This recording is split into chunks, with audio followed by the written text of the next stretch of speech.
വചനാഗ്നി വചനാഗ്നി ആത്മാവിൽ അഭിഷേക വചനാഗ്നി വചനാഗ്നി വചനാഗ്നി ആത്മാവിൽ അഭിഷേക വചനാഗ്നി ദേശങ്ങൾ രാജ്യങ്ങൾ ഗോത്രങ്ങൾ വംശങ്ങളെങ്ങും അറിയട്ടെ വചനാഗ്നി ദേശങ്ങൾ രാജ്യങ്ങൾ ഗോത്രങ്ങൾ വംശങ്ങളെങ്ങും പടരട്ടെ വചനാഗ്നി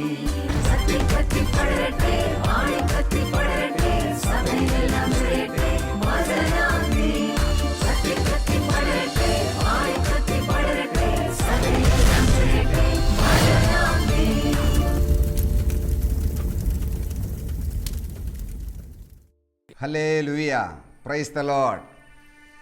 പിതാവിൻ്റെയും പുത്രൻ്റെയും പരിശുദ്ധാത്മാവിൻ്റെയും നാമത്തിൽ എല്ലാ ഷാലോം പ്രേക്ഷകരെയും ഈ വചനാഗ്നി ശുശ്രൂഷയിലേക്ക് സ്വാഗതം ചെയ്യുകയാണ്. യേശുവിൽ ഏറ്റവും സ്നേഹം നിറഞ്ഞ പ്രിയ ദൈവജനമേ, വീണ്ടും ഒരിക്കൽ കൂടി ഈ ഷാലോം ടെലിവിഷനിലൂടെ നിങ്ങളെ കാണുവാൻ, നിങ്ങളോട് ദൈവത്തിൻ്റെ വചനം പങ്കുവയ്ക്കുവാൻ എനിക്ക് കിട്ടിയ ദൈവത്തിൻ്റെ അനുഗ്രഹത്തെ ഓർത്ത് പ്രത്യേകമായി ഞാൻ ദൈവത്തിന് നന്ദി പറയുകയാണ്. ഇന്ന് നമ്മൾ ധ്യാനിക്കുന്ന ധ്യാന ചിന്താ വിഷയം ലോകത്തിൻ്റെ അപ്പവും ജീവൻ്റെ അപ്പവും എന്ന വിഷയത്തെക്കുറിച്ചാണ്. ഈ രണ്ട് അപ്പത്തെക്കുറിച്ചുള്ള ഒരു ചിന്ത നിങ്ങളുമായി ഞാൻ പങ്കുവയ്ക്കാൻ ആഗ്രഹിക്കുകയാണ്. ലോകത്തിൻ്റെ അപ്പം എന്ന് ബൈബിളിൽ സൂചിപ്പിക്കുന്നത് ലോകപ്രകാരമുള്ള അനുഗ്രഹത്തെയാണ്. ഈ ലോകത്തിൽ നമുക്ക് ജീവിക്കുവാൻ ആവശ്യമായ ഭൗതികമായ അനുഗ്രഹങ്ങളുടെ പ്രതീകമാണ് ലോകത്തിൻ്റെ അപ്പം എന്ന് പറയുന്നത്. നമുക്കത് ആവശ്യമാണ്. ലൂക്കായുടെ സുവിശേഷം 5-ാം അധ്യായം അതിൻ്റെ 1-ാമത്തെ തിരുവചനം ഇങ്ങനെ പറയുകയാണ്: ദൈവവചനം ശ്രവിക്കുന്നതിന് വേണ്ടി ദൈവജനം അവൻ്റെ ചുറ്റിനും തിങ്ങിക്കൂടി എന്ന്. ദൈവവചനം ശ്രവിക്കുന്നതിന് അതികാലത്തെ എഴുന്നേറ്റ് യേശുവിൻ്റെ അടുക്കൽ തിരക്കിക്കൂട്ടിക്കൊണ്ടിരുന്ന ഒരു സമൂഹത്തെ നമുക്ക് അവിടെ കാണുവാൻ സാധിക്കും. കേരളത്തിൽ കരിസ്മാറ്റിക് നവീകരണം ആരംഭിച്ചത് ദൈവവചനത്തിനോടുള്ള വലിയൊരു താല്പര്യവും ആഗ്രഹവും വർദ്ധിപ്പിക്കുകയുണ്ടായി. ദൈവവചനത്തിലും പരിശുദ്ധാത്മാവിലുള്ള ഒരു വഴി നടത്തലാണ്, പരിശുദ്ധാത്മാവിലും ദൈവവചനത്തിലുമുള്ള ഒരു ആശ്രയബോധത്തിലുള്ള ഒരു ക്രൈസ്തവ ജീവിതം നയിക്കപ്പെടുന്ന ഒരു ആധ്യാത്മികത വളർത്തിക്കൊണ്ടുവരികയാണ് കരിസ്മാറ്റിക് നവീകരണം ചെയ്തത്. അതിൻ്റെ ആദ്യ കാലഘട്ടങ്ങളിൽ എല്ലാവരുടെ കൈകളിലും ബൈബിൾ ഉണ്ടായിരുന്നു. ആരെല്ലാം പ്രാർത്ഥനാ ഗ്രൂപ്പിൽ പോകുന്നോ എല്ലാ കരിസ്മാറ്റിക്കുകാരും കരിസ്മാറ്റിക് പ്രേ ഗ്രൂപ്പിൽ പോകുമ്പോൾ അവരുടെ കയ്യിൽ ബൈബിൾ ഉണ്ടായിരുന്നു. ബൈബിളുമായിട്ടേ അവർ പോവുകയുള്ളൂ. ദൈവവചനത്തെക്കുറിച്ചാണ് കൂട്ടായ്മയിൽ കൂടുതൽ ഷെയർ ചെയ്യുന്നത്. അത് എല്ലാവർക്കും ഷെയർ ചെയ്യാനായിട്ടുള്ള അവസരമുണ്ടായിരുന്നു. പരിശുദ്ധാത്മാവിലുള്ള ഒരു പരിപാലന, പരിശുദ്ധാത്മാവിന് വലിയൊരു പ്രാധാന്യം കൊടുത്തുകൊണ്ടുള്ള പരിശുദ്ധാത്മാവിലുള്ള പ്രാർത്ഥനാ ശൈലിയായിരുന്നു ആ കാലഘട്ടത്തിൽ നടത്തിപ്പോന്നിരുന്നത്. അതാണ് കരിസ്മാറ്റിക് നവീകരണത്തിൻ്റെ വളർച്ച. ആദ്യ കാലഘട്ടങ്ങളിലെ എല്ലാ കരിസ്മാറ്റിക് അനുഭവമുള്ളവരും അങ്ങനെ ദൈവവചനത്താലും പരിശുദ്ധാത്മാവിനാലും നയിക്കപ്പെട്ട ഒരു ജീവിതശൈലി പിന്തുടർന്നവരാ. എന്നാൽ കാലം മുന്നോട്ട് പോയി കഴിഞ്ഞപ്പോൾ ഈ അടുത്ത 10, 20, 25 വർഷമായിട്ട് ദൈവവചനത്തിലുള്ള ഒരു താല്പര്യവും പരിശുദ്ധാത്മാവിനെ ഫോക്കസ് ചെയ്തുകൊണ്ടുള്ള ഒരു ജീവിതശൈലിയിൽ നിന്നും മാറ്റപ്പെട്ട് നമ്മുടെ നവീകരണ പ്രസ്ഥാനങ്ങളെല്ലാം നവീകരണം എന്നുള്ളത് മാറ്റിയിട്ട് ഭൗതികമായ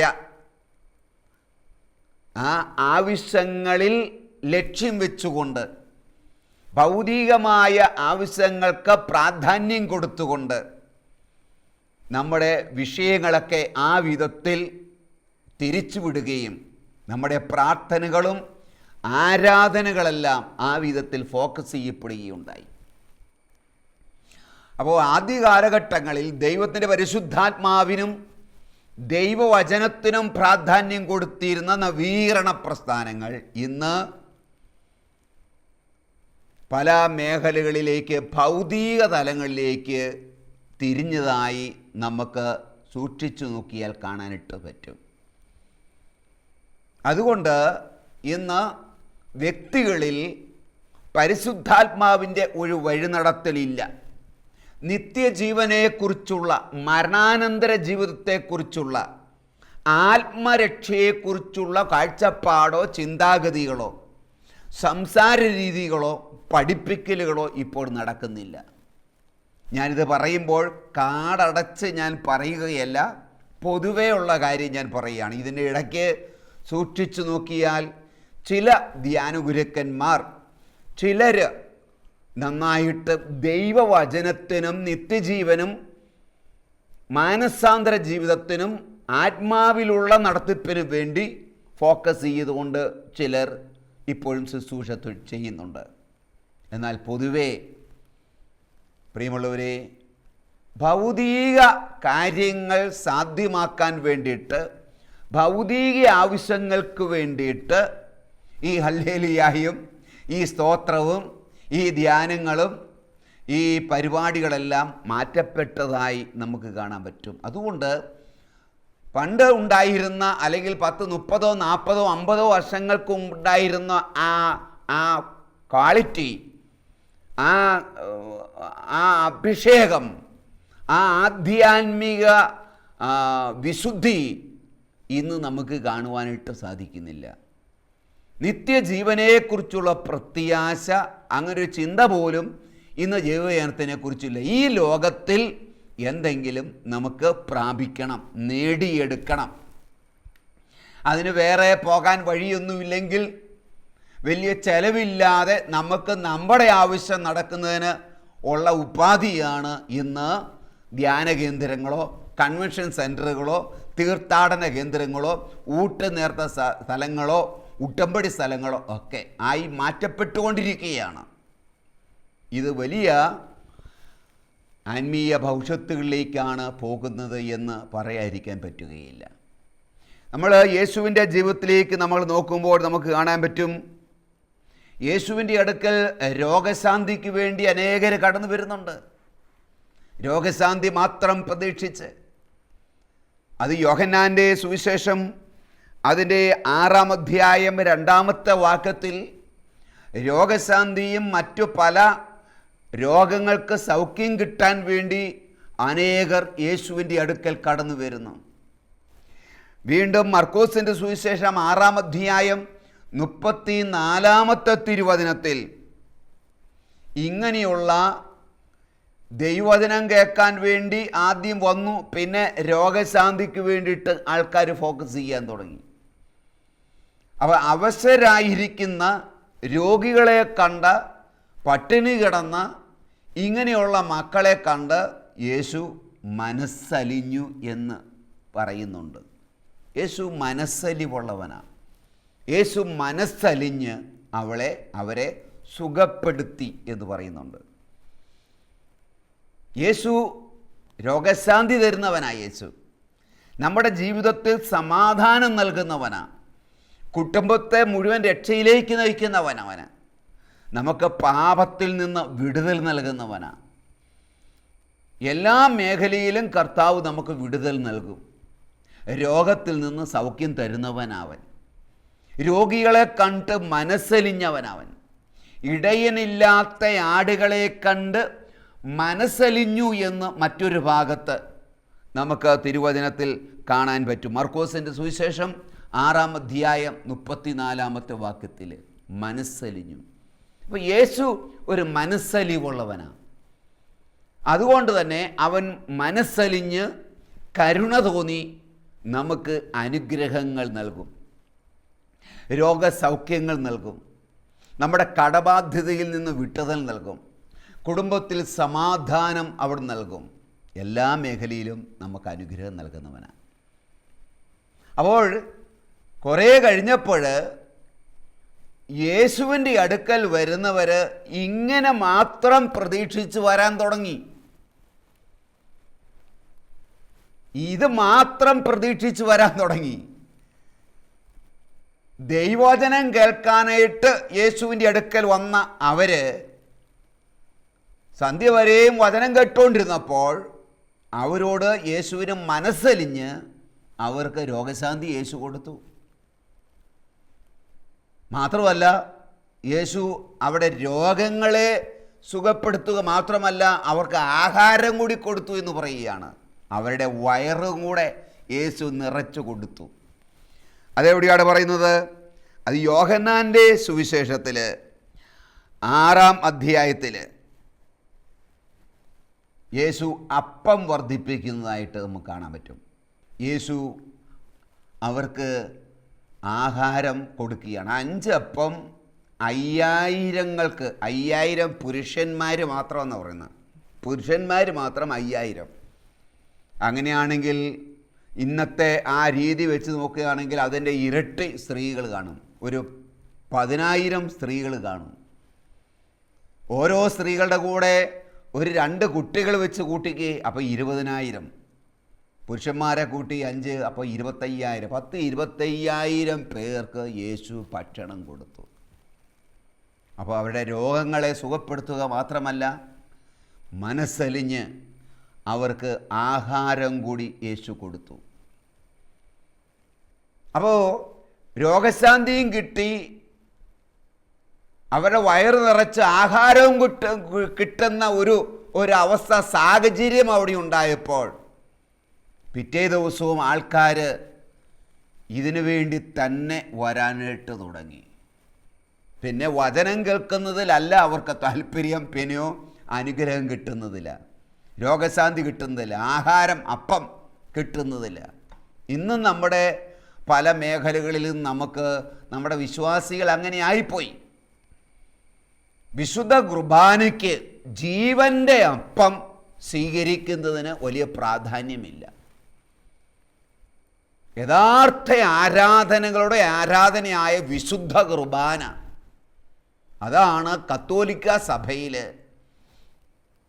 നമ്മുടെ ഏറ്റവും അതിപ്രധാനമായ വിശ്വാസത്തിൻ്റെ കേന്ദ്രബിന്ദു. ആരാധനകളുടെ ആരാധന, കൂദാശകളുടെ കൂദാശ വിശുദ്ധ കുർബാനയാണ്. ആ വിശുദ്ധ കുർബാനയിൽ പങ്കെടുക്കാത്തവർ പോലും അത് കഴിയുമ്പോൾ നൊവേനയുണ്ടെങ്കിൽ അതിനകത്ത് പങ്കെടുക്കും. അവിടെ നൊവേനയും പൂമാലയിട്ട് ആരാധനയുണ്ടെങ്കിൽ അതും, അതിന് സമയത്ത് ചോറുണ്ടെങ്കിൽ, ഊട്ടുനേർച്ചയുണ്ടെങ്കിൽ അതിലും പങ്കെടുത്ത്, തിരി കത്തിച്ചുള്ള പ്രാർത്ഥനയുണ്ടെങ്കിൽ അതിനകത്തും പങ്കെടുത്ത്, അതിനകത്ത് ഭയങ്കര താല്പര്യമാണ്, ആക്റ്റീവാണത്. അപ്പോൾ ഇതാണ് കാര്യസാധ്യത കിട്ടുന്നത്.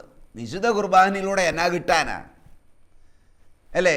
1 മണിക്കൂർ നേരം അല്ലെ 3/4 മണിക്കൂർ കുർബാനയ്ക്ക് കൂടിക്കഴിഞ്ഞാൽ എന്നാ കിട്ടാനാ എന്നുള്ള മനോഭാവത്തിൽ കുർബാനയ്ക്ക് കിട്ടാത്ത കാര്യങ്ങൾ ഈ കുർബാന കഴിയുമ്പോഴുള്ള ഊട്ടുനേർച്ചയിലൂടെ അല്ലെങ്കിൽ നൊവേനയിലൂടെ മറ്റേതെങ്കിലും ഭക്ത അഭ്യാസത്തിലൂടെ കിട്ടുമെന്നുള്ള വലിയ അമിത പ്രതീക്ഷയാൽ അങ്ങനൊരു വിശ്വാസത്തെ ജനം അങ്ങനെയുള്ള സാഹചര്യത്തിലേക്ക് വന്നിരിക്കുകയാണ്.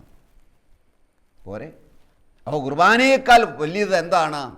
ഈ സാധനം.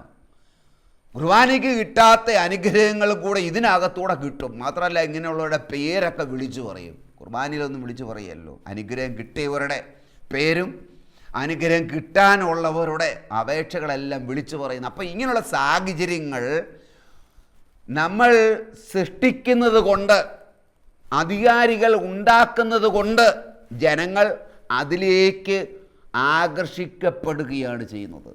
അതിൽ വലിയ പ്രാധാന്യത്തിലൂടെ ജനത്തിന് തന്നെ തോന്നുക ഇതാണ് പ്രധാനമെന്ന്. ജനത്തിന് തന്നെ ഒരു തോന്നലുണ്ടാകുക കുർബാനയേക്കാൾ പ്രാധാന്യം ഇതാണ്. അപ്പോൾ ജീവൻ്റെ അപ്പത്തേക്കാൾ ലോകം കൊടുക്കുന്ന ലോകത്തിൻ്റെ അപ്പത്തിന് വേണ്ടി കടിപിടി കൂടുന്ന, അതിനു വേണ്ടി തീക്ഷ്ണമായി പരിശ്രമിക്കുന്ന, അതിനു വേണ്ടിയുള്ള നെട്ടോട്ടമായി മാറി ഇന്ന് വിശ്വാസികൾ. ഹല്ലേലൂയ. ഇത് വളരെ അപകടകരമായ ആധ്യാത്മികതയാണ്. ഹല്ലേലൂയ. യോഹന്നാന്റെ സുവിശേഷം അതിൻ്റെ 6-ാം അധ്യായം 26-ാമത്തെ തിരുവചനം. അവിടെ വചനം പറയുകയാണ്, അടയാളങ്ങൾ കണ്ടതുകൊണ്ടല്ല, അപ്പം ഭക്ഷിച്ച് തൃപ്തരായതുകൊണ്ടാണ് നിങ്ങൾ എന്നെ അന്വേഷിച്ചു വന്നത്. അടയാളങ്ങൾ കണ്ടതുകൊണ്ടല്ല, എന്നിലൂടെ നടന്ന അടയാളങ്ങൾ കണ്ടതുകൊണ്ടല്ല നിങ്ങൾ എൻ്റെ അടുക്കൽ വന്നത്. അപ്പം ഭക്ഷിച്ച് തൃപ്തരായതുകൊണ്ടാണ് നിങ്ങൾ ഇപ്പോൾ എന്നെ അന്വേഷിച്ചു വന്നത്. നശ്വരമായ അപ്പത്തിനു വേണ്ടി അധ്വാനിക്കാതെ മനുഷ്യപുത്രൻ നൽകുന്ന ജീവൻ്റെ, നിത്യജീവൻ്റെ അനശ്വരമായ അപ്പത്തിനു വേണ്ടി അധ്വാനിക്കുവിൻ. ഹല്ലേലൂയ. പ്രിയമുള്ളവരെ, കഴിഞ്ഞ ദിവസം അപ്പം തിന്നവരെ വീണ്ടും മറുകരയിൽ പിറ്റേ ദിവസം കണ്ടപ്പോൾ പിറ്റേ ദിവസം യേശുവിനെ അന്വേഷിച്ച് അവർ വന്നത്. ആ വന്നവരോട് യേശു പറയാണ്, ഇന്നലെ നിങ്ങൾ അപ്പം ഭക്ഷിച്ച് തൃപ്തരായി, വയറ് നിറഞ്ഞു. ഇവിടെ നമുക്ക് കാണേണ്ട ഒരു കാര്യം, കഴിഞ്ഞ ദിവസം അവർ അപ്പം കഴിച്ചു, അവരെ കണ്ട് മനസ്സലിഞ്ഞ കർത്താവ് അവർക്ക് വയറ് നിറച്ച് ആഹാരം കൊടുത്തു, അവർക്ക് അനുഗ്രഹം കൊടുത്തു, അവരെ മനസ്സലിഞ്ഞു, വയറ് നിറപ്പിച്ച് അവരെ വീട്ടിൽ വിട്ടു. അവരെ തന്നെ പിറ്റേ ദിവസം യേശു കാണുകയാണ്. അല്ലെങ്കിൽ യേശുവിനെ തേടി അവർ യേശു ഇരുന്ന ആ ഗ്രാമത്തിലോട്ട് യേശുവിനെ തേടി വന്നു. ഇന്നലെ അവരെ കണ്ടപ്പോൾ മനസ്സലിഞ്ഞ യേശു ഇന്ന് അവരെ കണ്ട് മനസ്സലിഞ്ഞില്ല. അവരുടെ സഹതാപം തോന്നിയില്ല. സെയിം സമൂഹമാണ്, പക്ഷേ ഇന്നലെ കാണിച്ച മനസ്സലിവോ സഹതാപമോ കരുണയോ ഇന്ന് അവരോട് കാട്ടിയില്ല. കാരണം ഇന്നലെ അവരുടെ അവസ്ഥകളെ കണ്ട് യേശു അവർക്ക് ആഹാരം കൊടുത്തു, അവരെ തൃപ്തിയാക്കി വിട്ടു. ആ വയറ് നിറച്ച അനുഭവം കണ്ട്, അതുകൊണ്ട് ആഹാരത്തിന് വേണ്ടിയിട്ടാണ് ഇന്ന് അവർ വന്നത്. ഇന്നലെ ആഹാരത്തിന് വേണ്ടി വന്നവരല്ല, ഇന്നലെ വചനം കേൾക്കാൻ വന്നവരാ. വചനം കേട്ട് മടുത്തു കഴിഞ്ഞപ്പോൾ യേശു എന്ത് ചെയ്തു? വചനത്തോടൊപ്പം അവർക്ക് അപ്പവും കൊടുത്തു, വയറ് നിറച്ചു കൊടുത്തു. എന്നാൽ ഇന്ന് യേശുവിൻ്റെ അടുക്കൽ അവർ വന്നത് വചനം കേട്ട ഓർമ്മയിൽ നിന്നല്ല, അപ്പം തിന്ന ആ തൃപ്തിയിൽ നിന്നാണ് യേശുവിൻ്റെ അടുക്കൽ വന്നത്. ഇന്നലെ അവരോട് കാണിച്ച മനസ്സലിവ് ഈശോ ഇന്ന് അവരോട് കാണിച്ചില്ല. ഇന്ന് മറ്റൊരു അപ്പത്തെക്കുറിച്ച് യേശു അവരോട് പറയുകയാണ്. എന്താണ്? സ്വർഗത്തിൽ നിന്നിറങ്ങി വന്ന ജീവൻ്റെ അപ്പത്തെക്കുറിച്ച്, ദൈവം നൽകുന്ന നിത്യജീവൻ നൽകുന്ന ആ അപ്പത്തെക്കുറിച്ച് യേശു അവരോട് പറയുകയാണ്. അതെ, മരുഭൂമിയിൽ വെച്ച് ദൈവം ഇസ്രായേൽ ജനത്തിന് അപ്പം കൊടുത്തു, മന്ന കൊടുത്തു. ഇസ്രായേൽ ജനത്തെ ദൈവം 40 വർഷക്കാലം നടത്തി. അവർക്ക് മന്ന എന്ന അപ്പം കൊടുത്താണ് ദൈവം നടത്തിയത്. എന്നിട്ടും അവർ മരിച്ചുപോയി. അപ്പോൾ വയറ് നിറയ്ക്കുന്ന അപ്പം നമ്മൾ എത്ര കഴിച്ചാലും, ഭൗതികമായ അനുഗ്രഹങ്ങൾ നമുക്ക് എത്ര കിട്ടിയാലും, അത് ദൈവം തന്നെ നമുക്ക് തരുന്നതാണെങ്കിലും നമ്മൾ മരിച്ചു പോകും. നമുക്കൊരു ഭൗതികമായ മരണമുണ്ട്. അപ്പോൾ ഭൗതികമായ അപ്പം എത്ര കിട്ടിയാലും, ഭൗതികമായ അനുഗ്രഹങ്ങൾ എത്ര തന്നെ നമ്മൾ പ്രാപിച്ചാലും, നമ്മുടെ വയറ് നിറഞ്ഞാലും നമുക്കൊരു മരണമുണ്ട്. എന്നാൽ സ്വർഗത്തിൽ നിന്ന് ഇറങ്ങി വന്ന ജീവൻ്റെ അപ്പം ഞാനാകുന്നു എന്ന് യേശു പറയുക. ഈ അപ്പം ഭക്ഷിക്കുന്നവൻ, യേശു എന്ന അപ്പത്തെ ഭക്ഷിക്കുന്നവൻ മരിച്ചാലും ജീവിക്കും. അതാണ് നിത്യജീവൻ നൽകുന്ന അപ്പം. അവന് മരണമില്ല, മരണം എന്നില്ല. മരണം ഒരു ഉറക്കം മാത്രമാണ്. നിത്യജീവൻ, നിത്യമായ ഒരു ജീവൻ നൽകുന്ന ഒരപ്പമാണ് യേശു എന്ന അപ്പം. യേശുവിനെ നമ്മൾ ഭക്ഷിക്കുക, യേശുവിനെ നമ്മൾ ഹൃദയത്തിൽ കർത്താവായി, ഹൃദയത്തിൻ്റെ ഉടമസ്ഥനായി നമ്മൾ ഏറ്റെടുത്താൽ, യേശുവുമായിട്ടുള്ള ഒരു അഭേദ്യമായ ബന്ധത്തിൽ, ഒരു റിലേഷൻഷിപ്പിൽ നമ്മൾ ജീവിച്ചാൽ അത് നമുക്ക് നിത്യജീവൻ നമുക്ക് നൽകും. Hallelujah, praise the Lord. ഈ ശബ്ദം കേൾക്കുന്ന പ്രിയ സഹോദരങ്ങളെ, സഹോദരിമാരെ, ദൈവം നമുക്ക് നൽകുന്ന, അല്ലെങ്കിൽ യേശുക്രിസ്തുവിലൂടെ നമുക്ക് ലഭിക്കുന്ന നമ്മളെ നിത്യമായ ജീവിതത്തിലോട്ട്, മരണത്തിനും അപ്പുറമുള്ള നിത്യമായ മരണമില്ലാത്ത ജീവനിലേക്ക് നമ്മളെ എത്തിക്കുന്ന ഒരപ്പമാണ് യേശു എന്ന അപ്പം. ഈ യേശു എന്ന അപ്പത്തെ, ജീവൻ്റെ അപ്പത്തെ നമ്മൾ ഭക്ഷിക്കുന്നവരായി മാറണം. നമ്മൾ, ഞാൻ നൽകുന്ന അപ്പം, എന്നെ ഭക്ഷിക്കുന്നവൻ മരിച്ചാലും ജീവിക്കും. ഹല്ലേലൂയ. ഈ അപ്പത്തെ ഭക്ഷിക്കാൻ നമ്മൾ എത്ര പേർക്ക് താല്പര്യം കാണിക്കുന്നുണ്ട്, ജാഗ്രത കാണിക്കുന്നുണ്ട്, തീക്ഷ്ണത കാണിക്കുന്നുണ്ട്, ഒരു സ്നേഹം നമ്മൾ കാണിക്കുന്നുണ്ട്. യേശുവിനെ ഭക്ഷിക്കാൻ, ഒന്ന്, വിശുദ്ധ കുർബാനയിലൂടെ യേശുവിനെ നമുക്ക് ഭക്ഷിക്കാം. രണ്ട്, ദൈവവചനം, അത് ജീവൻ്റെ അപ്പമാണ്. ദൈവവചനത്തിലൂടെ, ദൈവവചനത്തെ സ്വീകരിക്കുന്നതിലൂടെ, വചനം ധ്യാനിക്കുന്നതിലൂടെ, വചനത്തെ അനുസരിക്കുന്നതിലൂടെ യേശുവിനെ നമ്മൾ ഭക്ഷിക്കുകയാണ് ചെയ്യുന്നത്. യേശുവിനെ ഭക്ഷിക്കുകയാണ് ചെയ്യുന്നത്. ഹല്ലേലൂയ. ഇതാണ് യേശു, ദൈവവചനം, അത് ജീവൻ്റെ അപ്പമാണ്. ഈ അപ്പത്തെ നമ്മൾ ഭക്ഷിക്കുന്നതിലൂടെ, വിശുദ്ധ കുർബാനയിൽ പൂർണ്ണ മനസ്സോടെ, എൻ്റെ മനസ്സ് മുഴുവൻ കേന്ദ്രീകരിച്ച് അതിനകത്ത് പങ്കാളിയാകുന്നതിലൂടെ, വിശുദ്ധ കുർബാന സ്വീകരണത്തിലൂടെ ഞാൻ യേശുവിനെ ഭക്ഷിക്കുകയാണ്. യേശുവിലുള്ള ഒരു ജീവിതം നയിക്കുന്നതിലൂടെ, അത് പ്രിയമുള്ളവരെ നിത്യമായ ജീവിതത്തിലേക്ക് നമ്മളെ എത്തിക്കുന്നതാണ്. ഹല്ലേലൂയ. ഈ ഒരു ആധ്യാത്മികത നമ്മൾ വളർത്തിയെടുക്കേണ്ടത് ആവശ്യമാണ്. ധ്യാനഗുരുക്കന്മാർ ഈ ഒരു ആധ്യാത്മികതയ്ക്ക് ഫോക്കസ് ചെയ്തുകൊണ്ട് വേണം നമ്മുടെ എല്ലാ ശുശ്രൂഷകളും നമ്മൾ ചെയ്തെടുക്കുവാനായിട്ട്. ഈ ഒരു കൃപ, ഈ ഒരു കാഴ്ചപ്പാട് ദൈവത്തിൻ്റെ പരിശുദ്ധാത്മാവ് നമുക്ക് ആഴത്തിൽ നൽകട്ടെ എന്ന് പ്രത്യേകമായി പ്രാർത്ഥിക്കാം.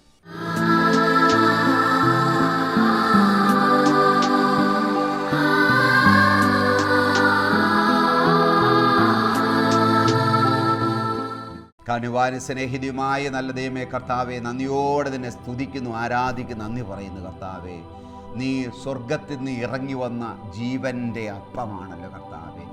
എന്നെ ഭക്ഷിക്കുന്നവർ മരിച്ചാലും ജീവിക്കുമെന്നുള്ള ആ വെളിപ്പാട് പരിശുദ്ധാത്മാവെ ഓരോ വ്യക്തിയുടെ ഉള്ളിൽ നീ കൊടുക്കണമേ എന്ന് പ്രാർത്ഥിക്കുന്നു. ലോകം തരുന്ന ഭൗതികമായ അനുഗ്രഹങ്ങളുടെ അപ്പുറത്ത്, അതിൻ്റെ പുറകെ ഓടാതെ നിത്യജീവൻ നൽകുന്ന സ്വർഗത്തിൻ്റെ അപ്പത്തിനു വേണ്ടി ദാഹിക്കാൻ കൃപ തരണമേ എന്ന് പ്രാർത്ഥിക്കുന്നു കർത്താവേ. നിന്നോട് പ്രാർത്ഥിച്ചാൽ നീ ഞങ്ങൾക്ക് അനുഗ്രഹങ്ങൾ തരും. ഭൗതികമായ എല്ലാ അനുഗ്രഹങ്ങളും രോഗശാന്തികളും ഞങ്ങൾക്ക് തരുന്നവനാണല്ലോ. എങ്കിലും കർത്താവേ, അനുഗ്രഹങ്ങൾ മാത്രം നൽകുന്ന, രോഗശാന്തികൾ മാത്രം നൽകുന്ന ക്രിസ്തുവിനെ നിന്നിൽ കാണാതെ, ഞങ്ങളെ നിത്യജീവൻ ഞങ്ങൾക്ക് നൽകുന്ന ക്രിസ്തുവിനെ നിന്നിൽ ഞങ്ങൾക്ക് കാണുവാനായിട്ട്, ആ യേശുവിന് ഹൃദയത്തിൽ പ്രഥമസ്ഥാനം കൊടുത്തുകൊണ്ട് ആത്മീയ കാര്യങ്ങൾക്ക് വലിയ പ്രാധാന്യം കൊടുക്കുന്നവരായി കർത്താവേ ഞങ്ങളെ മാറ്റണമേ. ഈ ശബ്ദം കേൾക്കുന്ന, ഇത് കാണുന്ന ഓരോ വ്യക്തികളെയും പരിശുദ്ധാത്മാവിനാൽ നയിക്കണമേ, പരിശുദ്ധാത്മാവിനാൽ നയിക്കണമേ, അഭിഷേകത്താൽ നയിക്കണമേ, വചനത്താൽ നിറയ്ക്കണമേ. വചനത്തോടുള്ള വലിയൊരു താല്പര്യവും ആഗ്രഹവും നീ ഇവർക്ക് കൊടുക്കണമേ. ദിവ്യബലിയിൽ പങ്കെടുക്കുന്നതിനോട് വലിയൊരു താല്പര്യവും ആഗ്രഹവും കർത്താവ് ഈ മക്കൾക്ക് എല്ലാവർക്കും നൽകണമേ. ഇവരെ അനുഗ്രഹിക്കണമേ. ഇവരുടെ ഭൗതിക ആവശ്യങ്ങളിൽ ഇടപെടണമേ കർത്താവേ. ഭൗതിക ആവശ്യങ്ങൾ നടന്നില്ലെങ്കിലും കർത്താവേ, ഹല്ലേലൂയ, നിന്നോട് ചേർന്നുള്ള ജീവിതം നയിപ്പാൻ കൃപ ഇവരുടെ മേൽ ഒഴുകട്ടെ. Hallelujah, hallelujah, hallelujah. യേശുവേ, ആരാധന, ആരാധന, ആരാധന. പ്രാർത്ഥന കേട്ടതിനായി സ്തോത്രം കർത്താവേ. യേശുവിൻ്റെ നാമത്തിൽ ഞങ്ങൾ പ്രാർത്ഥിക്കുന്നു. കൃപയോടെ കേൾക്കണമേ. ആമേൻ. God bless U.